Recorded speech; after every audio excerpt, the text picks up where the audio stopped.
그래놓고 이 내용을 같이 한번 천천히 보겠습니다. 만약 부분적으로 포화되어 있다면 전단 강도식은 어떻게 된다? 이렇게 된다. 시그마 플러스 C 플러스 시그마 다시 탄젠트 파이. 그래서 점착력 성분하고 연직력 성분이 같이 존재를 하는데, 자, 이 흙 속에 강도삽이 계속 커졌다. 그러면 어떻게 되겠습니까? 이 U값이 계속 커지면서 이게 결국은 제로가 되어버린다. 는 이야기입니다. 그래서 이걸 다시 설명을 드리면은, 자, 이런 집안 밑에 흙의 한 요소가 있는데, 이렇게 내려오는 힘이 시그마 V, 연직 응력이고, 자, 연직 응력은 시그마 V는 감마에다가 흙의 밀도에다가 깊이 Z를 곱해준 값이다. 그 다음에 여기서 이 중력 방향과 반대 방향으로 물의 압력이 작용한다면 이 속에 지하수가 이렇게 높아가지고 그때 이 물의 압력을 우리는 강국수압이라고 이야기할 수가 있습니다.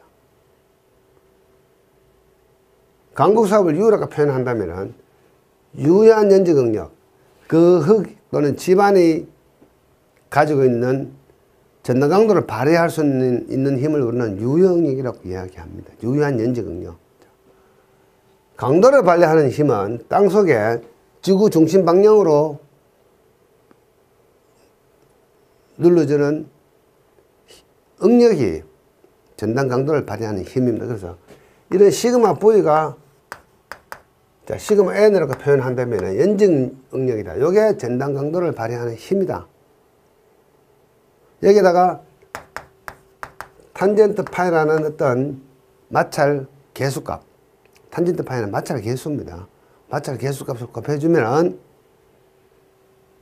강도가 된다. 이게 강도가 된다. 이런 개념입니다. 그런데 이 연직 방향과 반대 방향으로 작용하는 힘이 있다. 어떤 압력을 받은 물이 상향으로 올라갈 때, 상방향으로 침투를 할 때, 그래서 우리는 강국수압이라고 이야기하고, 이 강국수압을 U라고 표현한다면 이는 플러스의 강국수압이다. 정의 강국수압이라고 이야기합니다. 그래서 이 정의 강국수압이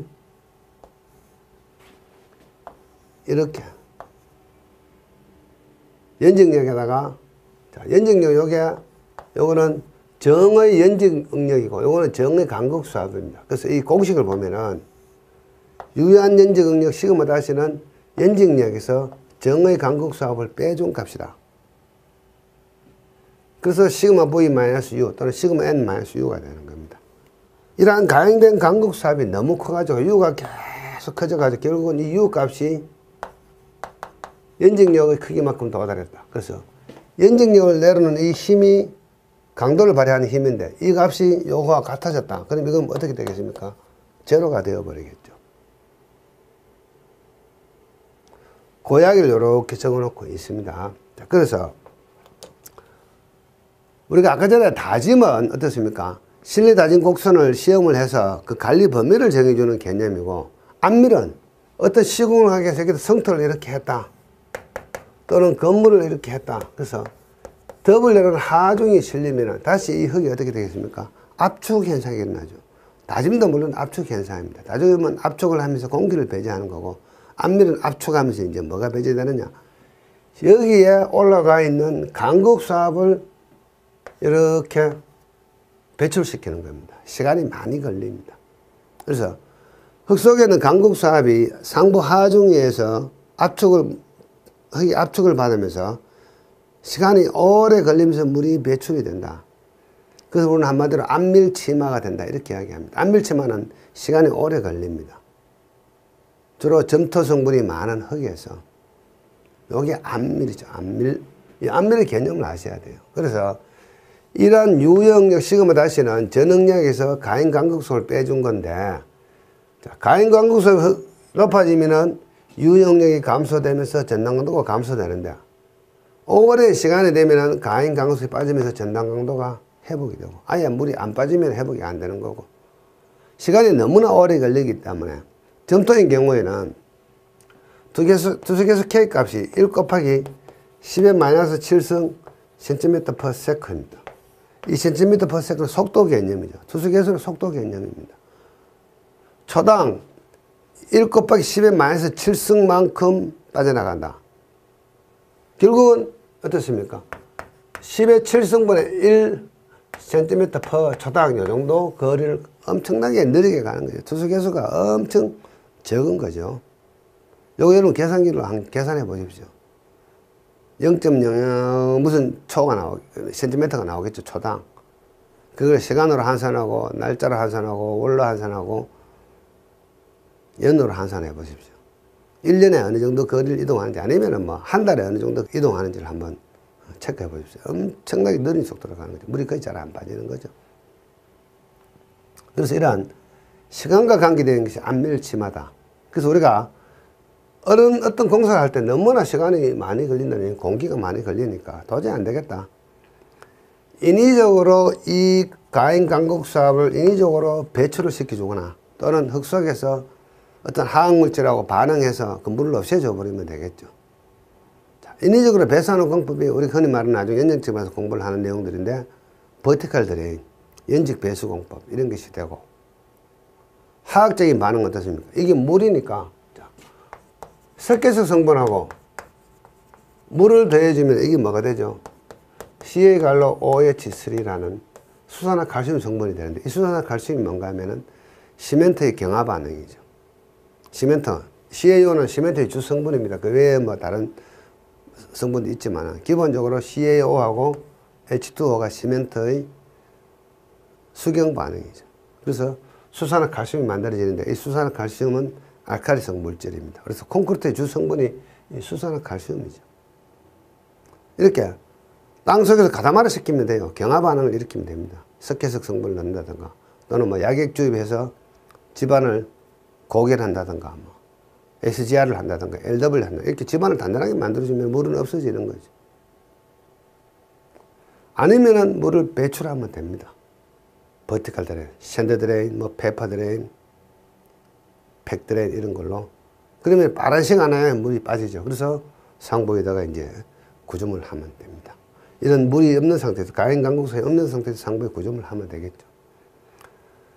이렇게 인위적으로 땅속의 강국 수압을 배출시켜주는 행위를 우리는 연약지방 계량 행위라고 이야기하고 그런 행위를 하지 않고 상부에 구조물 시공을 하게 되면 이 집안은 안밀침하가 생기면서 부동침하가 생길 수 있고 집안 하부에서 활동, 뭐 유동, 융기, 뭐 파괴 더 한마디로 이야기하면 진해력이 적어지는 거죠. 진해력이 적어져서 상부 구조물 하중은 견디지 못하는 상황이 발생하는 거죠. 이게 안밀침하입니다.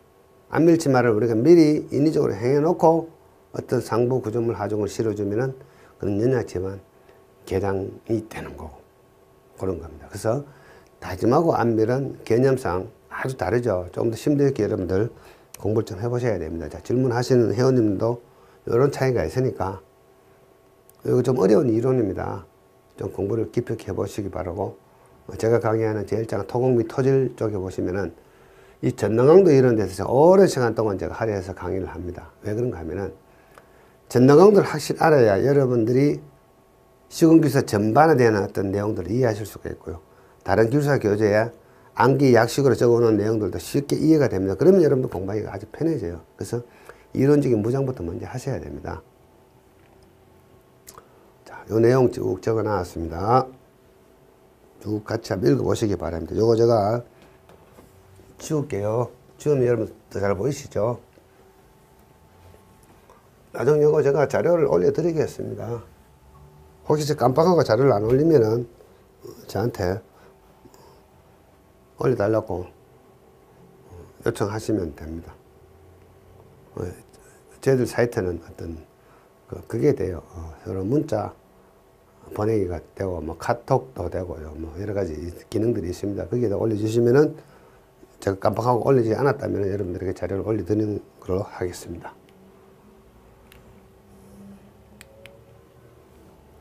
자, 이러한 경우는 대상 지반이 지하수가 높은 흙이다.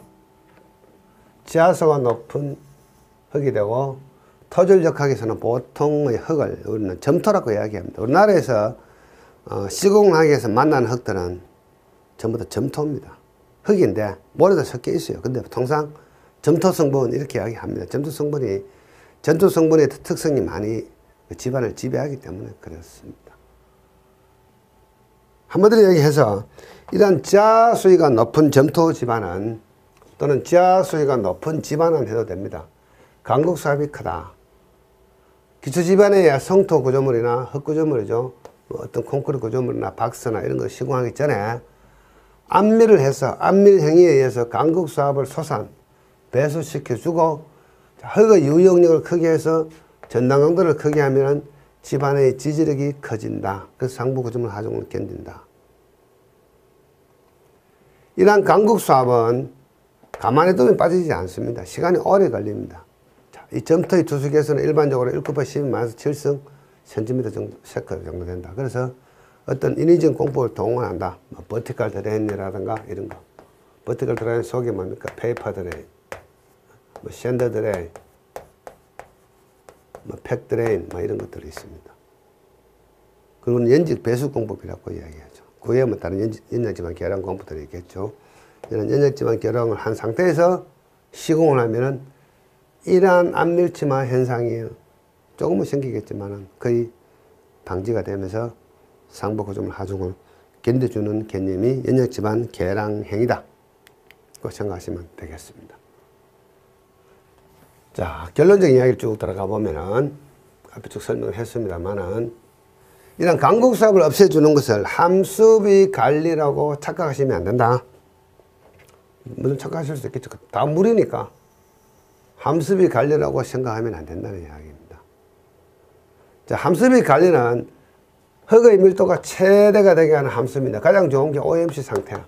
최적 함수비고. 신이 아닌 이상 OMC 상태로 집안의 함수비를 딱 맞출 수가 없습니다. 그래서 OMC 상태에서 플러스 마이너스 2% 또는 3% 정도로 관리해야 될 함수비 범위를 정해놓고 우리가 현장에서 흙의 수분 관리를 너무 약간 함수비가 높으면 건조시키고 함수비가 낮으면 살수를 살짝 해가지고 흙의 함수비를 좀 높여주고 이런 식으로 관리를 한다. 이 모든 것들은 실내다짐 시험 결과로 가지고 이야기한다. 실내다짐 시험 결과. 자, 서두에 제가 말씀을 드렸죠. 곡선이 이렇게 그려지더라. 이것은 건조밀도 축이고 이것은 함수비 축이고 자, 이것은 시방 기준 RC 시방 기준 95%다. 이런 이야기죠. 여기가 감마디 맥시멈이죠. 이 부분이 최대 건조밀도고 최대 건조밀도의 함수비를 OMC라고 이야기하고 그 다음에 95% 범위 안에 들어오는 이 범위를 시공 관리해야 될 관리 함수비죠. 이것은 OMC 플러스 마이너스 2% 정도. 이쪽으로 마이너스 2%, 이쪽으로 플러스 2%. 이 범위 안에서 함수비 관리를 한다. 그리고 이론적으로 봤을 때 우측 곡선에 평행한 선이 하나 있는데 이것을 영공기 간극 곡선이다. 제로, 에어, 보이드, 커브라고 이야기합니다. 그래서 이것을 우리는 ZAVC다 이렇게 많이 이야기합니다. ZAVC 영공기 간극 곡선. 오늘 이론 곡선입니다. 영공기 간극 곡선은 이 다진 곡선의 우측 선하고 평행한 것이 좋다. 가까우면 가까울수록 좋다. 이런 내용이죠. 이게 다진 곡선의 이야기입니다.